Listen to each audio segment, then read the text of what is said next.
Okay, let's check back in with ourselves here.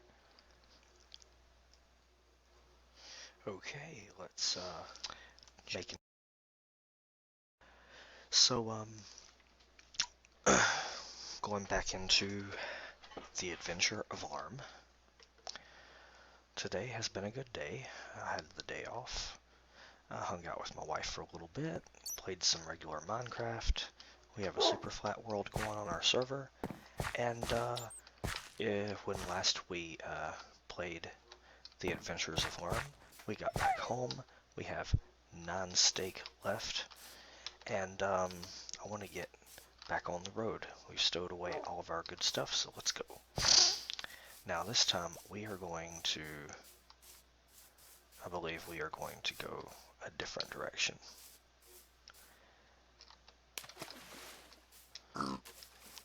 Now, we have a small amount of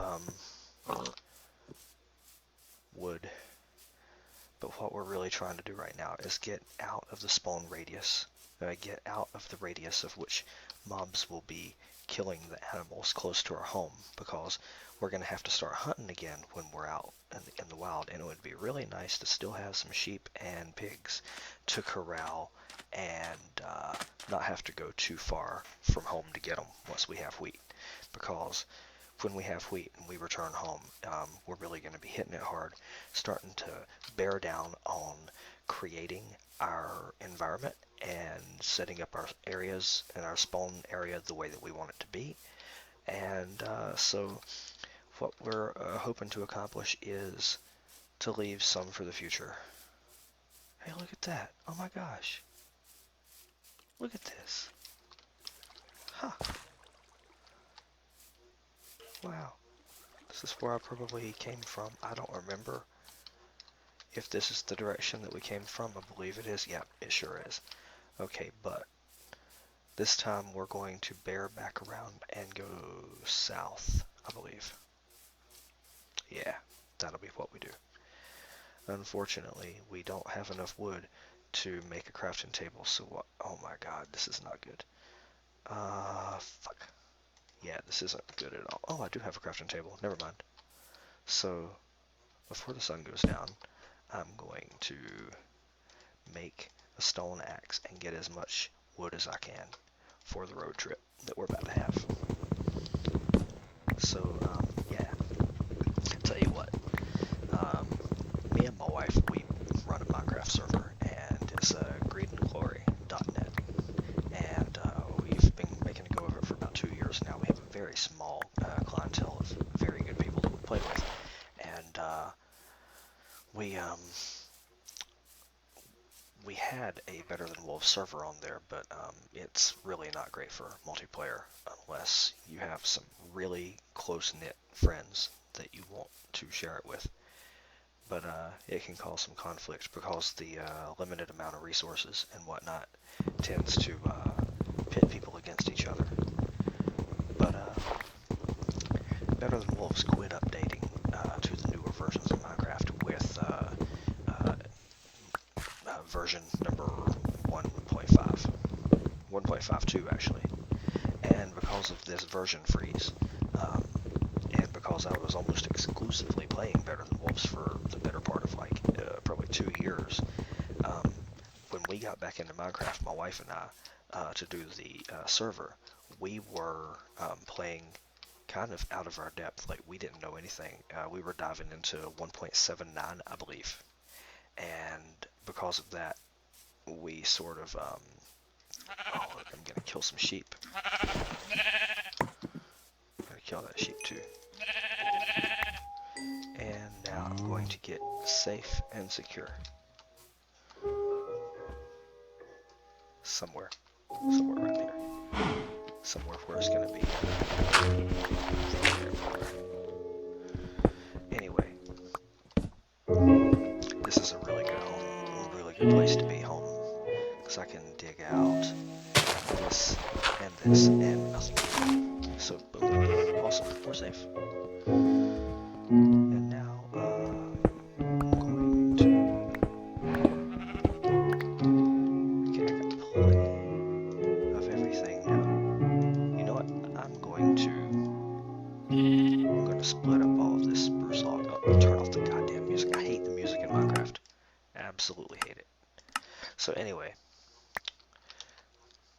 as I was saying, 152 has a certain feel to it. I can't explain it other than to say that it's seems like a more tight feel than the original game has. We're going to make all of these into sticks. There we go. And because of that, I sort of get to the point where when I'm playing regular Minecraft, hey, look at that. He wants to come in. He wants to be food. Oh, that was stupid of me. Okay, gonna go ahead and make a furnace for the road. Now, you would think I would just use this diamond pickaxe to just mine out everything, but you're going to find that I'm not going to use this diamond pickaxe very often. In fact, I should have left it back home. I really should have. It might even be worth it to go back home and store this away.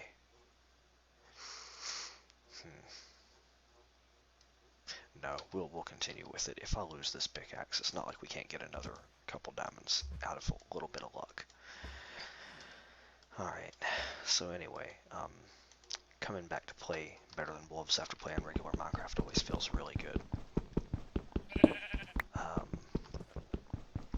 Anyway, our objective this time is to get wheat and come back with wheat seeds. We're not really trying to get the wheat to come back home, we're really after the wheat seeds. So when we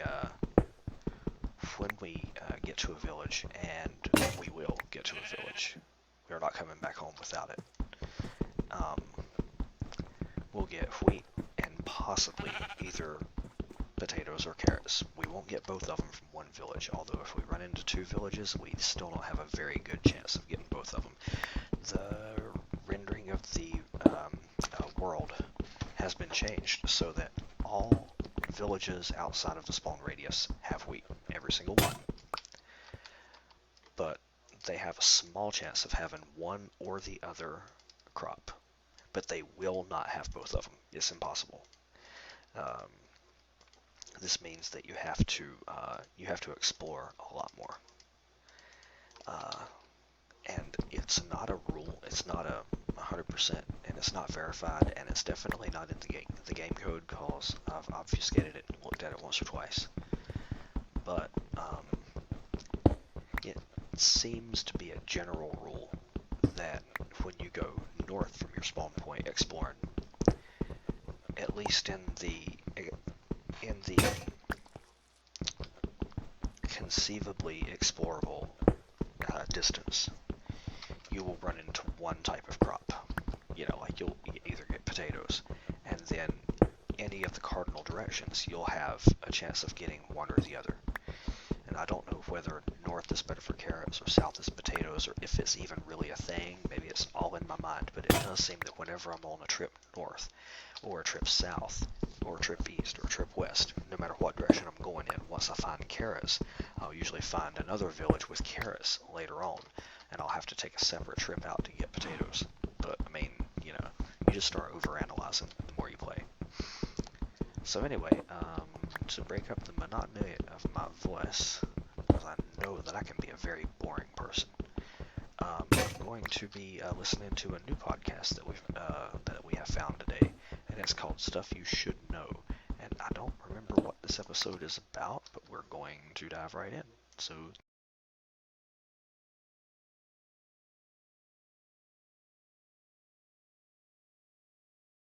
Welcome to Stuff You Should Know from HowStuffWorks.com.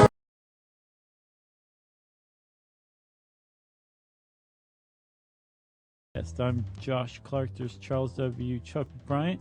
Guest producer Noel is here. Noel's moved in. Yeah? Yeah. Is that what that cot is on the floor? He works constantly. You know what my superhero nickname was as a child? I'll tell you. Plasma Boy. No, it wasn't. Yeah, I'm just kidding. That was a weird joke. Why? We're talking about plasma. Plasma Boy? Yeah, like Radioactive Man and Plasma Boy. Right. Yeah. But it wasn't Plasma Boy. It was what was it? What are What you was the talking sidekick's name? Radioactive Man's sidekick. Oh, I was just That using Bart that as played. a reference. Now I want to know, dude. Well, the answer is Fallout Boy? that's a band. I know, but I wonder if it's based on that. Oh, maybe, I don't know. Huh.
Position in some sort of matter, especially organic matter. Yeah. And as a result, you get these byproducts. If it's an organic piece of material, say like some corn stalks that Sure. you're using as biomass feedstock, it will become something called syngas. Yeah. Synthetic gas. Right. And then if it's something like an old pair of roller skates. Yeah. We'll save those, first of all. Well, Don't plasma what if torch they're them. just not very good any longer? All right.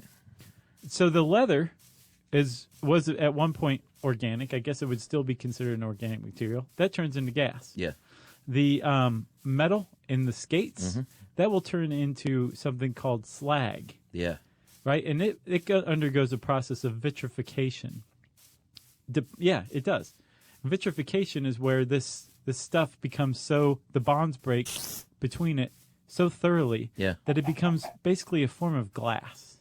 Yeah, like volcanic glass almost, is at least what it looks like. Yeah, like obsidian. So, all this sounds great. We're kind of beating around the bush about what a plasma torch can do. And here's the big bomb. Boom. Plasma torches can burn garbage and waste. Yes, and not only that, they can burn it without combustion, which means there's not a bunch of smoke. Yeah? And they can actually harvest the energy in that garbage Yeah. in incredible ways. Yeah. Because it turns out garbage is chock full of potential energy. Yeah. You can release that energy when you burn it, like just regular incineration. Sure. But you only can maybe net about 15% of the energy that's locked into this big pile of garbage in like a landfill, right? What a waste. With using a plasma torch to create pyrolysis or gasification, you can net up to 80% of that energy that's locked in there potentially That's crazy. into garbage. So what we're talking about is a potential future where we are using plasma torches to create energy to sell back to the grid, Yep. to create steam, to turn those turbines like we're always Right. still just knocked out. Yeah. That's how you create energy these days. Yeah. I'm sorry, electricity. Sure. And then sell off byproducts as well and make more money. Yes, it's like I cannot be more excited about this. And medical waste, chemical waste, Yeah. throw it in there. Yep. In fact, you know what? Throw anything you got in there, Daddy, except for like radioactive material. You got a swine flu outbreak. You take those pig carcasses, you throw them into Yeah. the gasification chamber. There is no swine flu left. It is totally gone. Or how about this? I'll bring it to your farm. I'll have a small one set up. Yeah, You got a swine flu outbreak. I'll come to your farm sure. and I'll burn up all those nasty pigs. Right. You got some toxic waste. Oh, well, we'll just burn that Yeah. in a gasification chamber and we'll break it down to its inert components. It's not going to hurt anybody no more, little lamb. I guess we keep saying burn. Well, it's really tough not to. But Yeah. yes, you're right. So We'll say we're- torch. torch. Yeah. Nice. All right. So let's talk. Strickland wrote this, Jonathan Strickland of Tech Stuff, and he did a great job. As always. And he seemed to be as excited about it as we are when he was writing it. Right. Because how can you not? Let's talk about some of the parts of these things. The first thing that he points out that we should point out is that any plasma conversion gasification facility is going to be unique to its own needs. They're all custom built at this point. There is no standardized unit. There are some companies that are starting to, like wanna- Westinghouse has some that you can just like what amounts to off the shelf. The backyard gasifier? Pretty much. That'd be awesome, actually. Yeah, I think they have like 3 different models, although I'm sure they will custom build you whatever you want. Yeah, you're probably right. But at any rate, when he wrote this, they weren't super standardized, and that's good that we're going toward that. But so what we're going to talk about is, sort of depends on the system. Sure. But what you're probably going to have is a conveyor belt that's going to move the garbage into the converter. Yeah, it's going to play that Bugs Bunny Powerhouse song. Sometimes they will treat the stuff. Like, although you could, if you had a big enough machine, you could throw an entire car in it, let's say. Yeah. But sometimes it's more efficient to break that car down Sure. and have a pile of tires and a pile of scrap metal Yeah. and break it down to its components just to make it more efficient. Yeah, because it's going to use a lot less energy to break it down into smaller parts. Yeah. And then feed it into the plasma torch incinerator than it will to just torch it with the torch. Because these things use a lot of energy. Yeah. A lot of energy. They probably saved that for when the investors come by. Right. They're like, watch it. You Yeah, see drop this the old car Buick? Now you see it. Now you don't. You have your furnace, of course, and Strickland says this is where the magic happens. Because you don't need oxygen, it is airlocked and airtight. Junk goes in, but the heat doesn't escape into the atmosphere, or the gases or the byproducts. Which, again, that is really saying something Yeah. about the material science that's gone into this. Because these things are burning at, or heated to 6,000 degrees Fahrenheit. Celsius. Again, Celsius. Yeah. Like the temperature of the sun Yeah. in this canister right here. That's amazing. I'm surprised they don't have plasma weapons for real. I think it's really great that they don't. I looked into it. It's like the realm of video I've games, been of course. here. Like plasma guns and Damn stuff. it. So if you have a furnace, which you will, you're going to have the plasma torch, which is in the lower half of the furnace, let's say. And they're also going to have some drainage for that slag and some venting for the gas, and it's going to be water cooled. Yeah, one of the things that came across to me in this researching this is these things frequently have really elegant designs, right? Yeah. So you have a drain for the slag, which again is the molten metal that's broken down to its constituent parts. It's inorganic material. and depending on how you treat it, it'll turn into glass or sand or nodules, right? Or asphalt. Yeah. And then you have the gas going up, but you also and you're draining off the slag, but you're also keeping some in because it forms basically a coke bed Yeah. that keeps the furnace hot, which means you have to use less energy Yeah. in your plasma torch. It's like having your own little lava bed, Right. just sort of sitting there, Exactly. heating things up. So that's pretty cool. But eventually you're going to probably want to get some of the slag out of there because you're going to do cool things with it, which we'll talk about later. That's right. The plasma torches themselves are clever, amazing little instruments. It's basically it's a lightning creator. Yeah.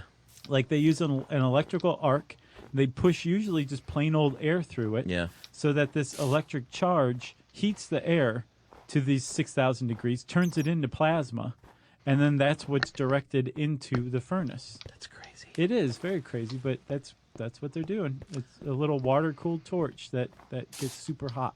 That also doesn't use any kind of oxygen for combustion. Right. And also, these things, you want to turn me on with electrical stuff, is show me a system that powers itself.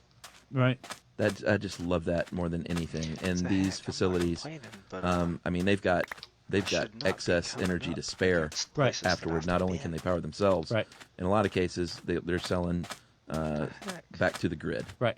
So once you've got this initial input where you get this thing going online and you heat that plasma torch up for the first time, the moment you start feeding feedstock into it, which in this case is garbage, plain old municipal solid waste from Yeah, your it's like landfill, Back to the Future. right? Right when you start feeding that, it starts to produce energy. Yeah. And the way that it does that, that gas that escapes, syngas. Let's talk about syngas, dude. Yeah. Syngas is a beautiful, amazing, elegant thing. It has, it's combustible in Yeah. its untreated form, so you could use it to burn like natural gas, although it has about half the energy density of natural gas. But if you're burning garbage, it's just basically free natural gas. Yeah. It's a byproduct. You can also treat it and scrub it and just release it into the atmosphere as inert gas. Yeah. No problems with that. Water scrub. Right. Yeah. But when the syngas exits the furnace, it wants to expand. So if you're a very clever engineer, you'll put what's called a gas turbine right there. Mm-hmm. A gas turbine is spun by expanding gas. Yeah. Well, you got plenty of that stuff, right? So you've got the syngas going through the gas turbine, spinning that, so it's generating electricity. It's also very hot. So once it goes through that gas turbine, it can be caught by what's called a heat recovery steam generator, right? Yeah. And that's just got some water going through it. It uses this hot heat gas to turn the water into steam. That in turn turns another turbine that generates even more electricity. And then at the end, before you even treat it, you have all the syngas that could be used to fuel a combustion engine to generate even more electricity, all from burning garbage. All right, we have to take a break because I have to peel Josh off the ceiling because you're so excited about syngas. I am. All right, we'll be back in a sec.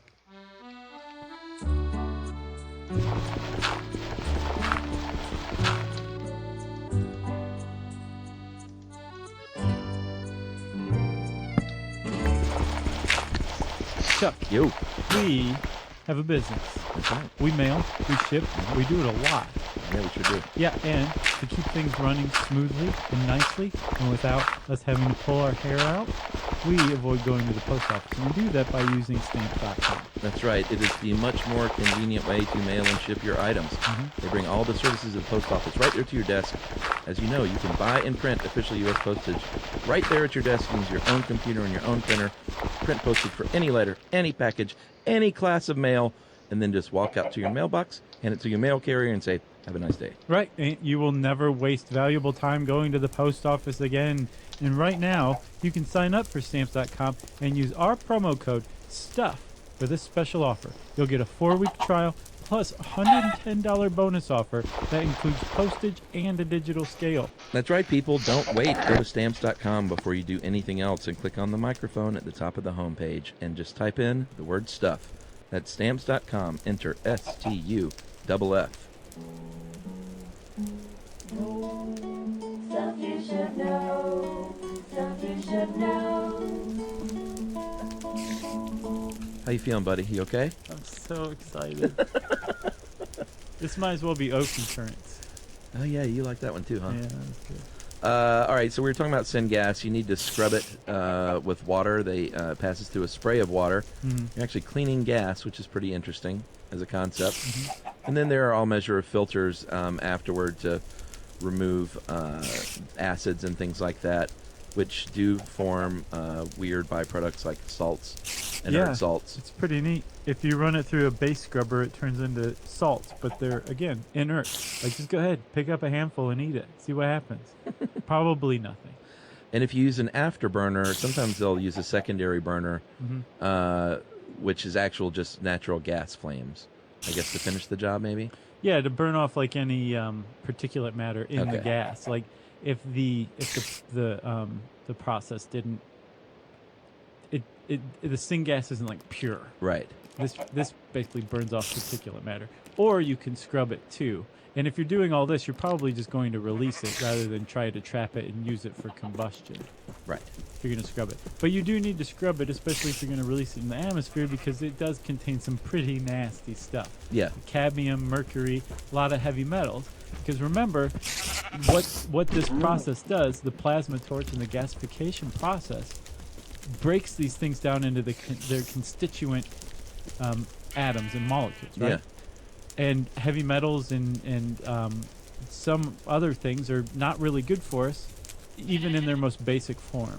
So for the most part, it's going to take something that, chemically speaking, was once a threat, but has been broken down to its separate, innocuous, inert components. Right. Some things, even when they're at their most basic level, are still dangerous to us, like cadmium, like mercury, like other heavy metals. And these things do have to be taken out of the slag and or the syngas and disposed of. The thing is if you put 1,000 tons of municipal solid waste into one of these furnaces, you're only going to get about 20 tons of that stuff. Right. So we will still need landfills or something like that, but it will just be for these very dangerous chemicals or very dangerous like heavy metals or something like that. But you still got great stuff out of the other 980 tons. Yeah, exactly. So the byproducts we talked about, the syngas, the slag, and the heat, are all used, or not always used, depends on what you're trying to do with your plant, but they can potentially all be used.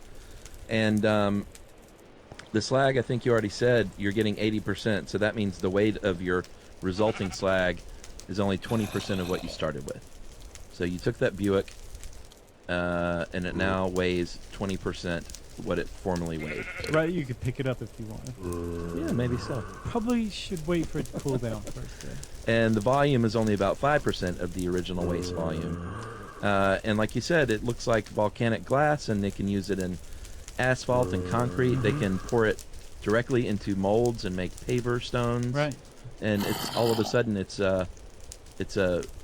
something you would find at your big box hardware store for your garden. Yeah. Which is pretty amazing. Another potential creation that you can use slag for is to turn it into rock wool. Man, I love this stuff. Right, like so as this molten slag is coming out, if you expose it to compressed air blasts, it turns into this thready, very light but also very strong wool type material, like gray cotton candy is how Strickland puts it. Yeah.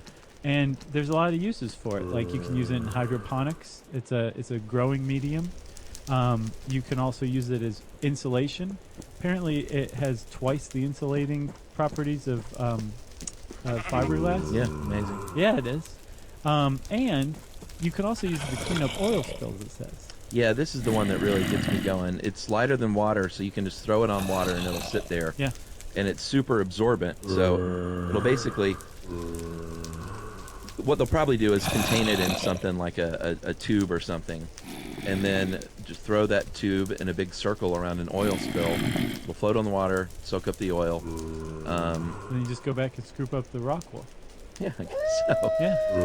I had a friend that used to work in... I need to look that up, and him up, actually, because I don't know where it went, but they were using banana fibers to do the same thing, to clean up oil spills. Didn't we do one on oil spills and like your friend, you emailed with him or something like that about it? don't know. I feel like we did. Seems like the distant past. But here's the cool thing about the rock wool. They currently use it. It's not just something that you can only get as a byproduct of creating the syngas. Right. It is produced by mining rocks. You melt it down and then spin it sort of like cotton candy, like you said, Yeah. in a big machine. And here's the cool thing about the gasification, though. The way they make the rock wool now, it's about about $1 a pound. As a byproduct, it can be sold for 10 cents a pound. Plus, you don't have all of the disturbances in the earth of mining rocks to Yeah. turn into rock wool. It's a byproduct of garbage that you're burning.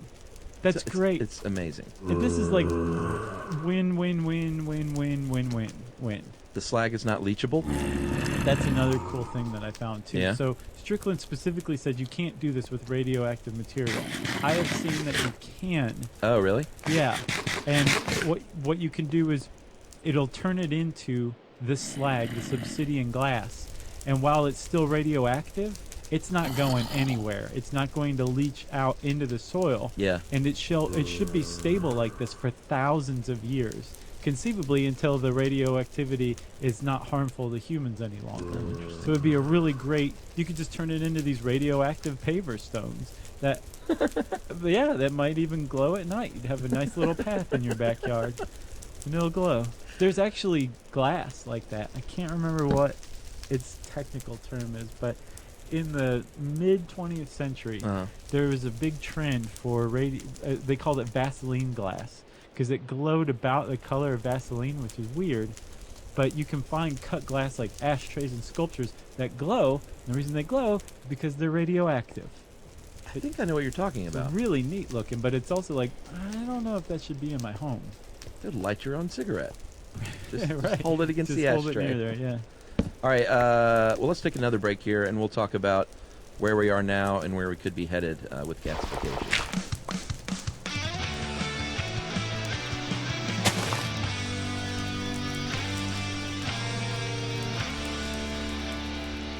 Hey, Chuck. Yes? Regardless of whether you're a well-heeled multi-million-dollar investor like you, or if you're just a novice investing for the first time like me, Betterment is the answer. That's right. Betterment is the largest and fastest growing automated investing service.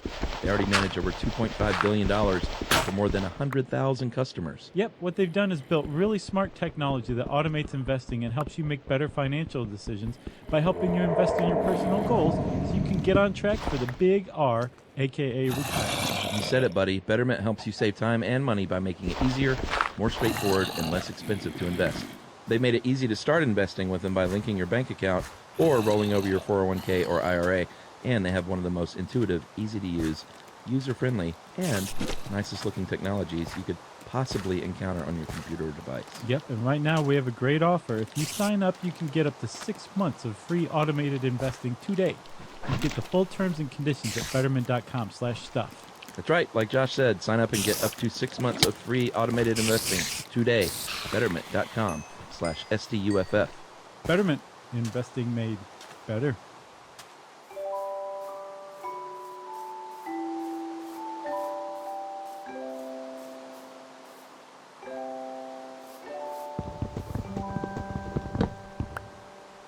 All right, so here's what I've found, and this might not even be current. What I saw was that there are currently 8 functioning plasma gasification facilities in the world. That's solid. One in Taiwan, one in Japan, one in Canada, one in England, one here in the USA. Where's the one in the U.S.? I think Vero Beach, Florida. Oh, yeah. One in India, one in China, and get this one. There's one on an aircraft carrier Neat. that the U.S. is using. The idea is that it's a little small unit that basically just treats the onboard waste. Oh, that makes sense. So they envision a future where, like, cruise ships have these things, and They don't you have to just dump all their garbage in the Yeah. ocean while they're at sea. exactly. Yeah. You treat all the waste, and I guess they could even sell byproducts if they wanted to. Yeah. Which is pretty cool. There's one that's supposedly going. I know you saw it was mothballed, right? But there's one Who can tell? that's planned. They have like all of the, I guess the licenses and Yeah. certifications that they need to build one in Port St. Lucie, Florida. and it started out as it was going to take on 1,000 tons of garbage a day and put out it was going to generate 67 megawatt hours a day and sell 33 of that. So it would completely power its own operations and still have 33 megawatt hours to put out, like to sell back to the grid as just more money that this thing's making, right? Yeah. What I saw is that, I think it was like 2014, it said that it was going to be about 60% of that. So it would take in about 600 tons of garbage and generate a total output of 22 megawatts. But yeah, I don't know if it's coming or not. But either way, the thing that got me about this one, Chuck, was that they plan to not just accept landfill waste, but to go out and mine existing landfills and use those things as feedstock. And in fact, there was one in Utashinai, Japan, that closed down because they ran out of feedstock. They burned through all the garbage. Wow. Yeah. That's pretty great. Yeah. When you're out of garbage. Exactly. So you have to go get more garbage? Well, I guess we'll stop. Earlier this year, I think the world's largest plant they said it was near completion in May, so it may be done at this point. But a company called Air Products began processing 350,000 tons at this facility. Wow. Creating power. Wow, wait, 350,000 tons? Yeah, it said enough power for 50,000 homes. Wow. And 50 full-time jobs, which is not that many. Not for that much, but no, it which must is be highly automated, I would guess. Yeah, which is sort of good in a way. I guess you'd want more jobs created too. Sure. It's sort of a balancing act. He was already my guy. And it cost $500 million. And that is one of the stumbling blocks along the way. Strickland points out that anytime you have a new technology, it's gonna be super expensive to get going, and everyone's dug in on the landfill and how we're doing things now. So it's gonna take a lot. It'll get cheaper over time, like everything else. That's a new way of doing things. And you also have to win over the establishment with dollars. You have to show them why it'll be better for them financially. Well, yeah. Also, if say a municipality is kind of like, well, we're not going to close down the landfill, but if you guys want to open one, go ahead. Right. Well, then you have a plasma waste treatment facility and a landfill in direct competition. Mm-hmm. And if you are their customer, meaning you have some garbage that you want to take, you don't care where your garbage is going, probably. You want to go to whoever has the cheaper fees for accepting that garbage. Yeah. Because a landfill is kind of an expensive proposition, their tipping fees are going to be high. It's basically the only way they can make money is by charging people to deposit their garbage. With a plasma waste treatment facility, they're making money all over the place. They're selling slag as paver stuff. They're selling rock wool to clean up oil spills. They're selling electricity back to the grid. Yeah. So they're making money in all these other ways that can pay for the operation and generate a profit so they can keep their tipping fees low. So if you own a landfill and somebody opens a plasma waste treatment facility in the same city, you may be in a bit of trouble business-wise. Yeah, keep the tipping fee low, and not just people, like municipalities will begin using your services. Ultimately, because I think the one thing that's lacking still is that environmental will. Right. And we're definitely a lot further along than we were when Strickland wrote this article. Sure. But I think that's one of the things that makes it so attractive is we're going to burn your garbage in really, really green, sustainable ways, create energy from it, and we're going to go get your old garbage and burn that too. Yeah. And make even more electricity. And the plant's going to power itself with your garbage. Yeah. It's a win-win. Win-win, win-win-win, win-win. So Strickland interviewed, he was from Georgia Tech, right? Mm-hmm. A Dr. Cicero. Yes. I'm sorry, Cercio. Oh, I thought it was Cicero too. Yeah, it's a mind trick. R before C. So Dr. Cercio said he envisions a future where you don't just have like the big municipality plant, like that'd be great and all. Mm-hmm. Maybe you could bring a plasma torch to a landfill and just bore a hole through it and stick that plasma torch in there cap it off and start burning that junk from the inside out. Yeah, but if you're like, well, whoa, there could be a coal seam nearby. What about That's what I thought. What about like Centralia, Pennsylvania, right? Centralia, Pennsylvania caught fire. There's a combustion fire going on. If any coal seam was exposed to this, it would just be decomposed into carbon, into its constituents. It wouldn't catch fire. That's nothing to do with this. Yeah. Again, so it's actually extremely safe, and the landfill itself would act as the furnace. That's amazing. Isn't it? Okay, we're Like, it's definitely going really the right tough way to now, think because I of remember we used to really have to look intense over our heat shoulder to see if without the sun was thinking setting. fire. Right. But that is not where this goes. Yeah. Or Dr. Cercio says Dr. that, Cirque du Soleil. says, hey, why not work together here and bring a plasma converter to another existing traditional facility where they can work hand in hand. Like a coal-fired power plant. Yeah, why not? So what this would do is you would just basically stick a plasma facility onto it, into the existing infrastructure, and just accept garbage in there and burn that and everything. And then the syngas that's created would be used to help fire the coal-fired plants. That's right. Then it would be used for combustion, right? Yeah. And you would be using less coal or less fossil fuels to do the same thing, to create steam to spin the turbine. Because ultimately, that's what it all comes down to, is electricity. So if you have a green way to supplement this stuff, all you're doing is using less fossil fuel too. Right. It's also way cheaper because then you're not having to treat the syngas, which apparently is half the cost of a plasma treatment facility. Yeah. Because these guys have to treat the escaping smoke and everything anyway. So all you're doing is adding actually a cleaner fuel into the fire that's going to ultimately be cleaned down the line. Amazing. And then we talked about, sort of half joking, but they're serious about decontamination. Mm-hmm. You know, if you have an outbreak on your farm and you have a bunch of, sad, but if you have a bunch of sick, diseased, dead livestock, Right. just bring out the P3000, throw those cows in there, bing, bang, boom. Yeah, maybe grind them up first too. Yeah, why not? Yeah, and you can do that with soil as well. Contaminated soil. Got an E. coli outbreak in your spinach field? Not anymore. Yeah. Bunch of dirty humans, Not anymore. just throw them in there. Medical waste to biohazard? Nope. You've got inert stuff. Yep, a poopy cruise ship. The Just Put the whole P3000. thing in there at once. I'm kidding about dirty humans, by the way. Why? Do I even need to say that? I don't think so. Okay, good. I hope not. You never know, buddy. So that is plasma waste treatment. Hopefully the wave of the future.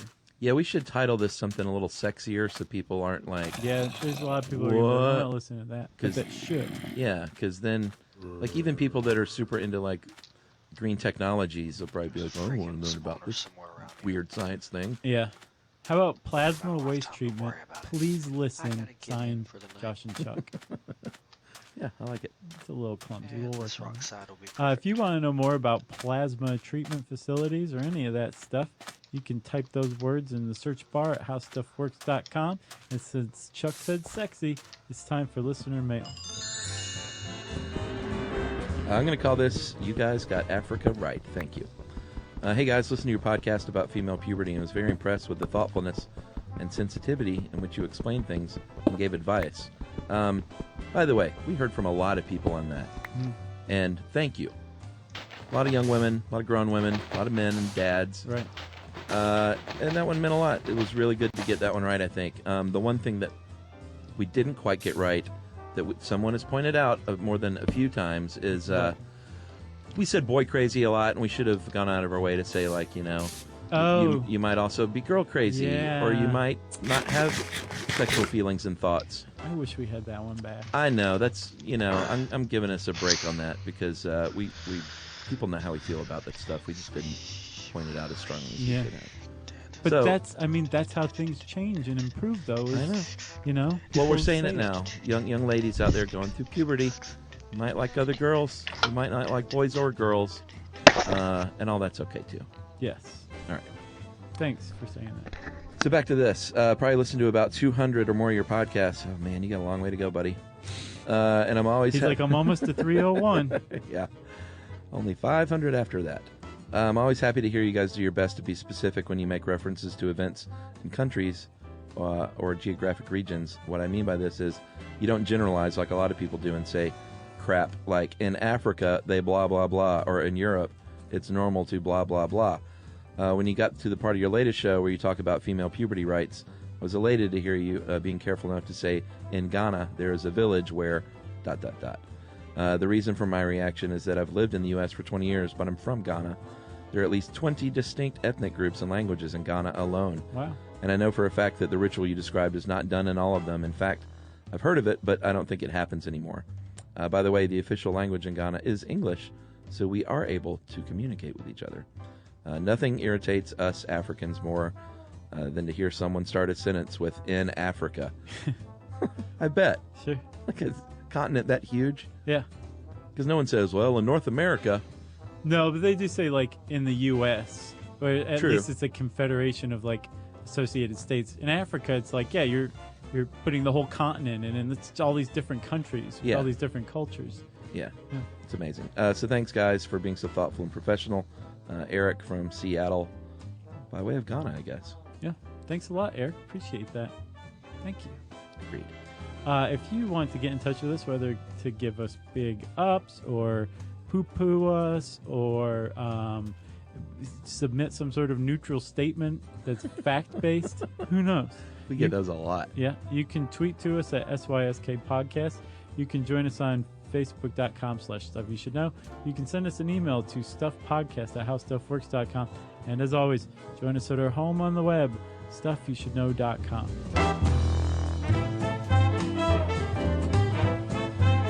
For more on this and thousands of other topics, visit howstuffworks.com.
Podcasts and our internet roundup videos are coming to Delta Airlines. That's right, Josh. And from our own devices with no Wi-Fi charges, you can actually see that stuff, or on those cool little seatback screens they have there. Yep, you can access the latest movies, shows, HBO, Showtime, and now Stuff You Should Know with Delta's industry-leading suite of onboard entertainment. That's right. They're called Delta Studio for a reason, my friend.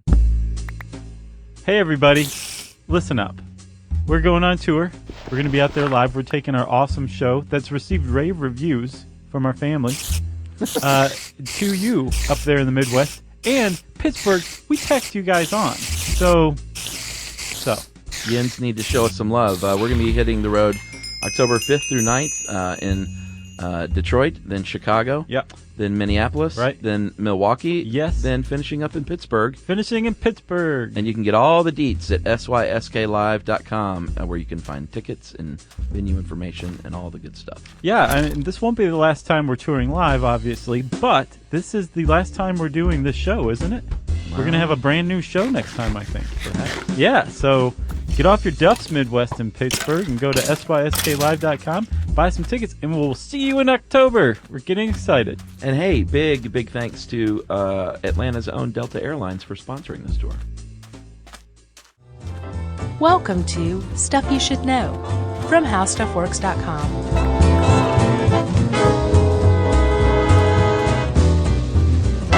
Hey, and welcome to the podcast. I'm Josh Clark. There's Charles W. Chuck Bryant, and Jerry, and me, Josh Clark. Which makes it Stuff You Should Know, the podcast. That's right. I thought that I wrote this article, and it turns out it didn't. That's not your pseudonym, Stephanie Watson? No, I thought I updated. I did something way back in the day on our website about geothermal energy. Uh-huh. It might have just been an update that I didn't end up getting a byline for. It was probably how to survive a shipwreck due to geothermal energy or something like that, right? Maybe. Didn't you do a bunch of like survival ones? Yeah, I was a survival guy for a while. You were wearing that like bush hat, Uh-huh. the safari hat, Yeah. where one flap goes up, Uh-huh. like the jungle guy from G.I. Joe. What was his name? I don't know. I didn't watch those. Man, that's crazy. Yeah, I know, right? Crazy. I was too sophisticated. Chuck, Yes. so do you know the Earth is about 4.8 billion years old? It's old. Super old. That's like so old. Some say it's a lot younger. Some people do. Yeah. Science is pretty much in consensus on the idea that it's about 4.8 billion years old. And All right. for about the first billion of those years, it was in a crazy state. Yeah. Just loco, basically. So the whole thing supposedly formed as an accretion disk, Yeah. right? And the terrestrial planets in our solar system, which include Earth, Mercury, Venus, and Mars, Yeah.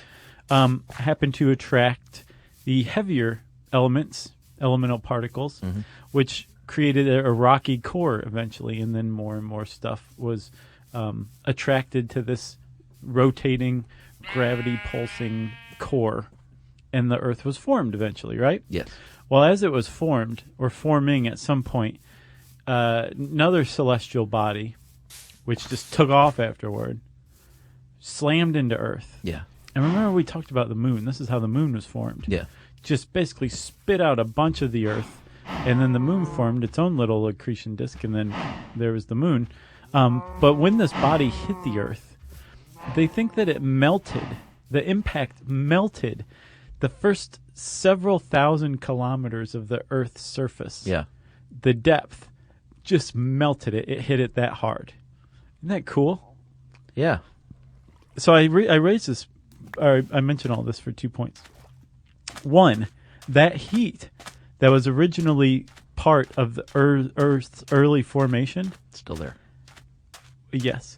And then secondly, the heat from that impact that eventually calved the moon, Yeah. still there too. Wow. Isn't that crazy to think that after 4.8 billion years, the Earth is still cooling down? Yeah. And That's that's- pretty remarkable. That's not all. So those account for a combined about half of the heat found in the Earth's core. The other half is mostly from radioactive decay of isotopes in the core from these incredibly high temperatures and heat. The particles actually decay, and as they decay, a particle is sloughed off, and when there's an imbalance in the mass, that extra mass is released as heat energy. So that's about half of the heat in the core, but it's substantial. It is 4,400 miles. That's 6,400 clicks down. You're going to have temperatures of about 7,600 degrees Fahrenheit. That's hot. That's the core, baby. And at that core, And we should say for our friends everywhere else on Earth, that's about 4,200 degrees Celsius. that's right. And at that core, we're talking about rock melting temperatures creating magma, which is that melted rock. Right. So you've got the magma down there. It's less dense, so it tends to rise. And we talked about it a lot in the volcano episode. We talked about it some in the geysers episode. When the lava flows, that is the magma. But when it just stays down there, it heats up water, underground water, and that escapes sometimes as geysers. Right. Sometimes as hot springs even. Yeah, it can just be like an underground reservoir of really, really, really hot water. Yeah, or it just stays there. And that's what's called a geothermal reservoir, is when you have this really hot water heated by magma just hanging out down there waiting to be used. Yeah. And so just in the first 50 kilometers, no, I'm sorry, just in the first 10 kilometers below the Earth's surface, right? Yes. Not that deep. No. There is an estimated 50,000 times more energy in the form of heat than there is in all of the oil and natural gas reserves in the world. What? 50,000 times more energy, right? Crazy. Because of all this heat. And everywhere you go on Earth, you're going to find, in some way, shape, or form, this heat that's in the Earth's surface, beneath the surface. Yes. So I said it's just waiting to be used. It's not waiting to be used because it is being used in the form of geothermal energy, and that is not new. It goes back to the Roman times. Ancient Romans used hot springs. Yeah, the city of Bath in England. It's a Roman town That's right. built around hot springs. Right here in North America, 10,000 years ago. Our American Paleo-Indian friends, they used hot springs. They bathed in them. They cooked in them. Yeah, they I used would imagine not at the same time. I don't know. They could be like Kramer. Remember he prepared that radish flour as he bathed? Yeah. Yeah. A nice butt stew. Yeah. They used to lower FDR into the warm springs at Warm Springs, Georgia. That's right. And the first real geothermal heating system was developed in Boise, Idaho, here in the United States. Right. But before that, it was developed in Italy, in Larderello. That was actually after it. So the one in Oh, Boise, was? yeah. I thought the first one was in Pizza in Larderello, no? So the first, and we'll talk about the distinctions in a minute, but the first, Oh, the first plant was in Italy. right. Yeah. So that was a geothermal energy production plant. In Boise, Idaho, they used what's called direct geothermal energy, which is basically where you just pipe this really hot water and use it to heat greenhouses in the winter. Or there's a lot of cities that get snow on the ground that have basically radiant heat sidewalks, where the heat from the geothermal springs nearby is pumped beneath sidewalks or streets to keep the ice from forming. Yeah, Klamath Falls, Oregon. They have such a system because they knew. We have a KGRA nearby, which is a known geothermal resource area. Mm-hmm. They have water from about 200 to 220 degrees just sitting underneath the ground, and they, like you said, melt their sidewalks, they melt their bridges. They melt their faces out there. In They Oregon. melt anything they can with that junk. So, like I said, 50,000 times the amount of energy in the form of heat just waiting to be used in the first 10 kilometers below the Earth's surface, everywhere on Earth. Yeah. That's pretty attractive, man, for a few reasons. One, everybody knows that fossil fuels are dirty. They're problematic. Sure. They require transportation. And if you think about electrical production in the world, the world uses 17.7 million megawatts of electricity, or it did in 2012. That is a ton of electricity. It is. Most of it was produced by gas, oil, or coal. Yeah. And the whole point of all of those things is you burn them and you create heat Yeah. Then you use that heat to heat up water. Yeah. You use that water to make steam, and you use that steam to turn a turbine. Yeah, we talked about this in one of our other ones, how amazing it is. Electricity. Yeah, that just everything we've ever come up with still comes down to trying to get that steam to turn that turbine. That's exactly right. That's crazy. why we use all of these fossil fuels, is to heat water. Not even just fossil fuels, man. Nuclear power uses radioactive Oh, we definitely rods. talked about it there, yeah. Yeah, and they dip it in water. It heats the water up, turns it up into vapor, spins a turbine. Yeah. I mean, like, with geothermal energy, one of the things that makes it so attractive is you're cutting out a lot of processes. You're not only are you cutting out the need to burn fossil fuels, you're cutting out entire steps, which over the course of the plant's lifetime can reduce the cost of this geothermal energy production. Yeah, and it has caught on in a big way. I believe there are, 20 countries now that are using geothermal energy. The United States is leading the way there. Yeah, surprisingly, I didn't realize that. Yeah, but if you want to really see it in action, go to Iceland, the city of Reykjavik, where basically the entire city is heated with those geothermal wells. Yeah, and the country of Iceland as a whole, a quarter of its energy is produced geothermally. Amazing. Same with El Salvador. Did you know that? I did. Oh, well, I thought you were going to say I did not. You got me there. The thing is, though, is worldwide about 7,000 megawatts of geothermal energy are produced. And don't forget, we use 17.7 million It's still pretty small megawatts. beans. It is. But we'll talk about the different kinds of geothermal energy right after this.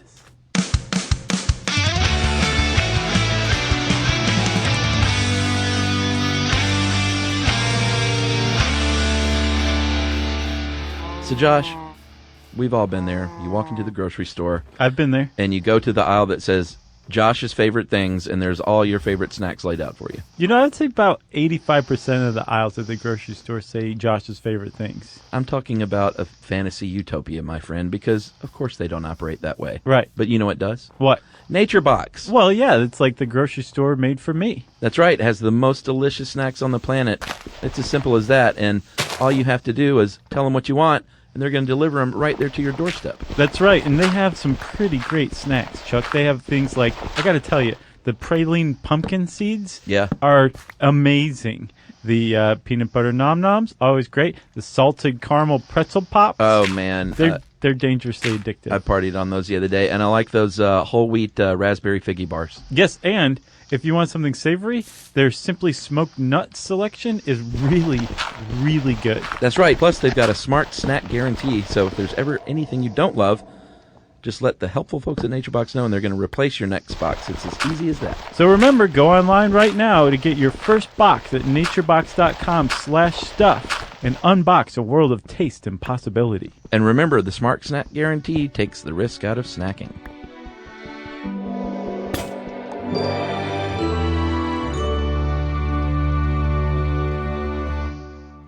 All right. Kinds of geothermal energy. I like this stuff. You know that Earth Science jazzes me, man. Yeah, well, whatever I did for this many years ago, I remember being very turned on by it. Right. I don't know if it was updating or writing. I just remember thinking, man, this is cool. And if you are a critic of geothermal energy, hold your horses. We understand that there's problems with it. We're just talking about geothermal energy and its pros right now. Boy, people get so upset about alternative fuel sources. I've never gotten that. You know? There's a lot of money at stake. A lot of geopolitical posturing and power and stuff at stake. The world's based on fossil fuels. I know, but I don't know. It just doesn't make sense. It seems like it would make more sense even for economies to like, hey, let's pursue it all. Well, that's the you know, it's that not, seems to be the prevalent mindset these days. Yeah. An energy policy that includes everything. yeah. Although I think a lot of that, though, is just kind of paying lip service to the alternative stuff, and it gives you a blank check to pursue fossil fuels more because you seem like you're an open-minded person. Yeah, it's just weird. I don't know. You hear something about like solar power, and I think, well, that's neat. And I'll post something about that. And Wait. What does solar power make you think? Well, that's neat. Yeah. And I'll post something about it on the Stuff You Should Know Facebook wall, and people are just, oh, solar power is so stupid. Yeah. That's so dumb. Why would anyone do that? What is up with like Facebook and stuff like that? I It don't brings know, out the man. worst in people. Give a man a mask, and he will show his true face. Wise words. Did you just make that up? No, that's an old saying. I think anything that says "give a man a" Yeah. automatically reveals his age. You know, been around the block a few times. Give a man a fish, he'll eat for a day. Mm-hmm. Teach a man to fish, he'll eat for at least 2 or 3 days Oh, if the fish are biting. did you make that one up? Mm-hmm. Oh, that's a good one, Chuck. It's a T-shirt. I never catch fish, so it should say, teach Chuck to fish, and he'll starve because he isn't very good at catching Can't fish. get a bite. Nope. Gotcha. He'll go to Arthur Treacher's instead. Man, are those still around? I think there was one in L.A. that I remember. Seems like Captain D's really took over the market. I don't even see Long John Silver's anymore. There's still Long Johns. But I mean, like, it's more Captain D's than anything. Well, as it should be. Oh, are you a Captain D's over Long John's fan? Uh, I grew up on Long John Silver's. They got me with the free pirate hats. yeah. I think I like the Captain D's better. I just like fried fish. Yeah. Is Arthur Treacher's like an also ran just like those? Or is it like a little fancier? No, I think it was just another chain, but has seen its better days in the past, if I'm not mistaken. I might be wrong. Someone tell me about Arthur Treacher's. Yeah, if you work at Arthur Treacher's, let us know if it's still around. All right. Direct geothermal energy. That is where you have one of those known geothermal resource areas not too far under the Earth's surface. That's like if you're located near a place where there are these hot pools. Yeah, and you're not doing anything fancy with it. You're just basically piping that hot water into, say, a house. Yeah. And using it as hot water at that house, which is what that Boise district did back in 1892. And you want to know something amazing? What? That geothermal direct use plant is still heating 450 homes in Boise today. Nice. Yeah. And it is not just to give you hot water. You can also use a heat exchanger and incorporate it into your.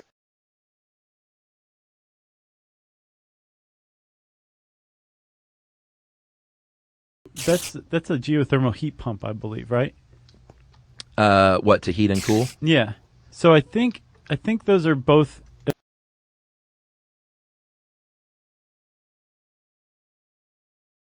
necessarily just like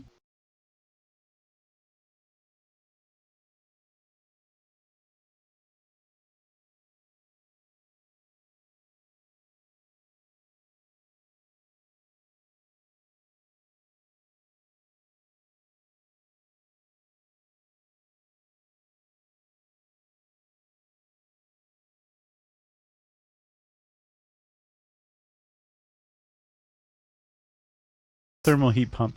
The whole idea is that you bury in the ground beneath your house some pipes, a closed pipe system. Yeah, closed loop is what it's called. And there's like an HVAC system in your house that circulates air, or say something like water or antifreeze, through these pipes.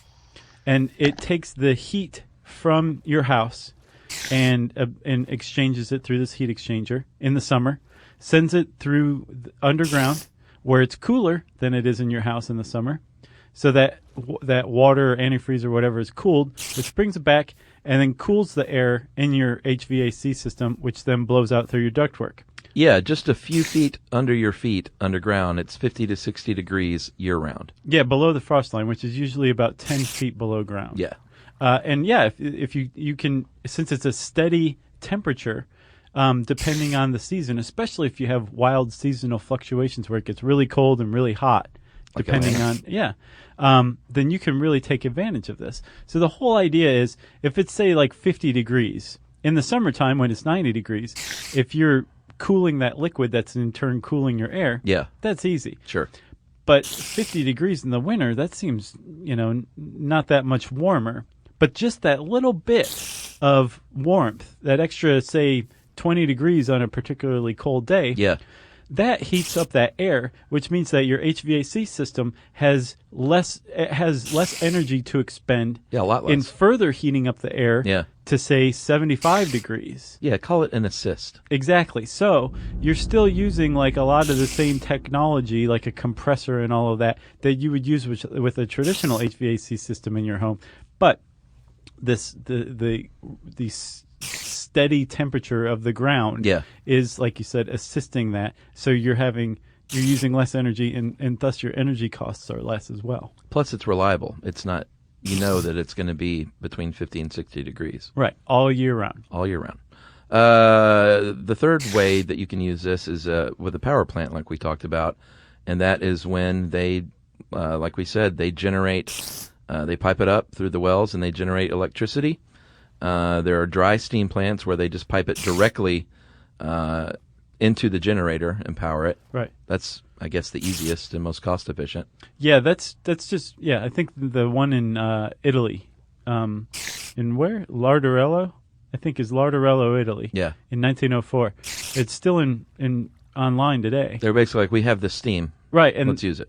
And let's just put a turbine on top of it. And so it cuts out all those middlemen. It's just you're using the steam, naturally produced steam underground to spin the turbine to produce electricity. Right. And obviously you have to have a great amount of luck, I guess, to be located near such a place. Right. And that's considered a dry steam plant. Yes. Then you have the flash steam, and that's water between 300 and 700 degrees Fahrenheit, which is super hot, that they draw up through a well and then use that steam to spin the turbine. That's right. And then there's binary cycle plants. So let's say you're not located over a super hot reservoir. Yeah. But you still have pretty hot water, something that would be considered like a hot springs. Typically, this is between 150 and 300 degree water, which is as low as or as high as 148 degrees Celsius, right? Okay. And what you do is you take this water and you use it to heat another liquid that has a lower boiling point. Yeah. Pretty clever. Then when that liquid with the lower boiling point begins to boil, it creates the steam that powers the turbine. So again, that's like an assist, I would say, probably. And then lastly, there's another one that's newer that's called enhanced geothermal energy. And basically, it uses fracking techniques to create a geothermal hotspot. So they go in and they dig wells. They dig a deposit well, and they dig another well, an exit well. Yeah. Right? And then in between those two, they go in and just break up a bunch of this really hot rock where there's no water necessarily, but it's super hot, right? Yes. And then they pump water into this hot rock bed, let it heat up, and then they let the hot water come back up the other well. Yeah. And then they use that to create steam, usually like a binary cycle plant. And again, that spins the turbine. Yeah. It's all about spinning that turbine. All about spinning the turbine, man. All right, so let's take a break here, and we will finish up with, I guess, the lowdown on how it compares to other forms of energy out there.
Uh,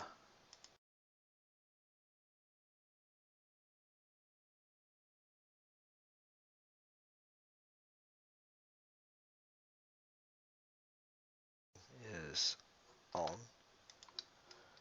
I should be talking. You should hear me talking.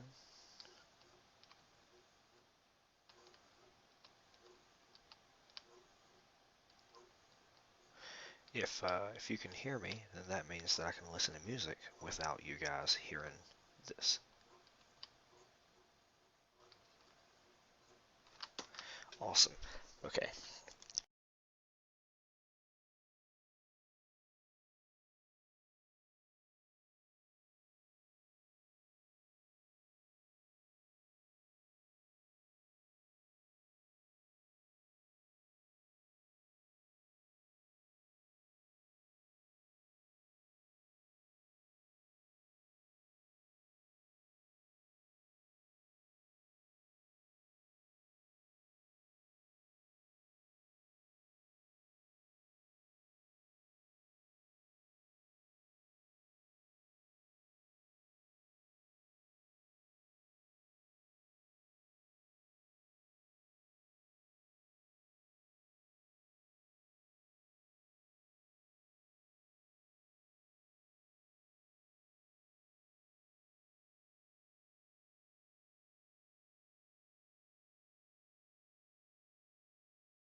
Okay.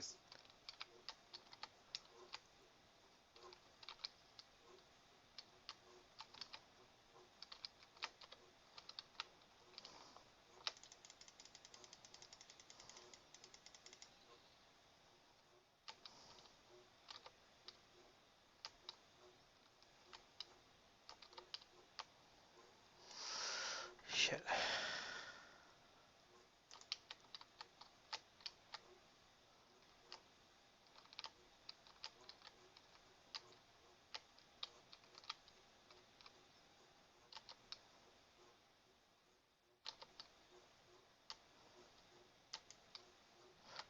Okay, I don't think we're gonna explore any more in here. This is getting dangerous.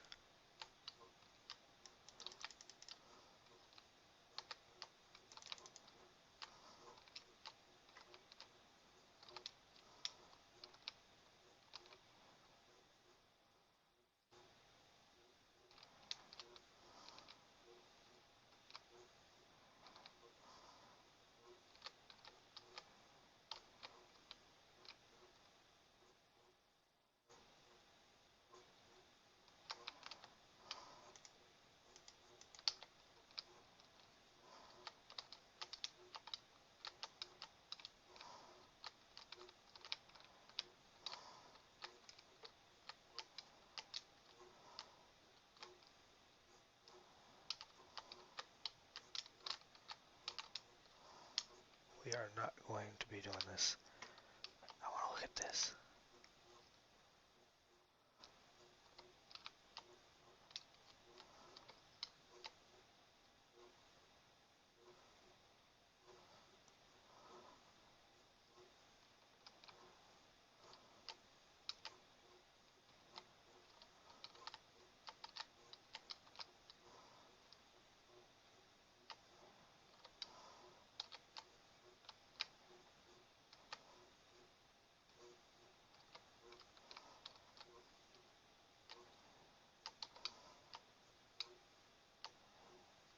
It's getting too dangerous. We gotta get out of here.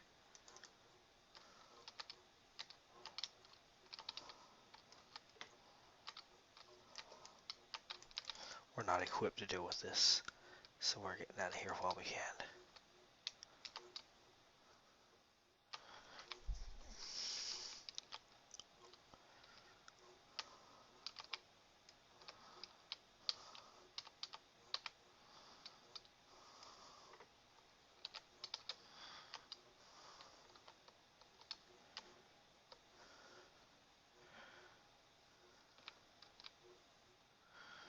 Whew, okay.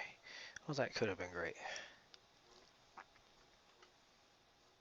We were looking for melon seeds, just so you know.